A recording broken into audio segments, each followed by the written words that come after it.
Ada masalah, kencing tak lawas.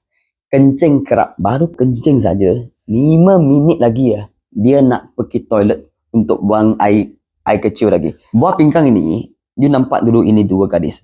Gadis ini, dia memang setiap orang dia ada gadis ini ya, urut di bahagian sini, buah pinggang. Ada masalah kedap kencing boleh urut di bahagian sini dan perlu minum banyak-banyak air.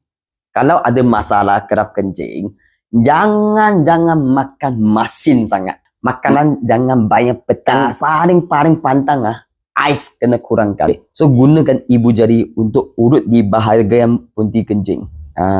Okey. Selepas urut di bahagian punti kencing, kita pergi ke ini. Tempat pembuangan kencing ini, tolak sikit ke atas dan urut di bahagian sini. Tolong sharing kepada siapa yang ada masalah kencing kedap. Urut di bahagian sini. Ini tempat pembuangan kencing.